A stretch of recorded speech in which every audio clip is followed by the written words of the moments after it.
Readiness applies here at a higher standard because we're closer to our adversaries than we are back in Minot.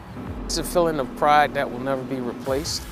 The brothers in arms, they put everything and effort into it, and then to watch this jet go down the runway, you know someone's scared somewhere and someone's safe knowing that it's going down the runway.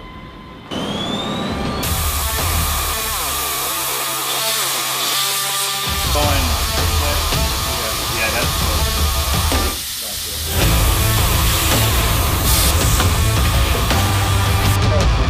Which side's the lower one?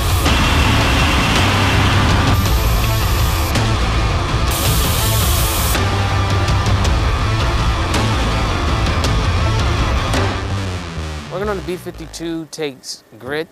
Everyone pushes hard and everyone's got each other back.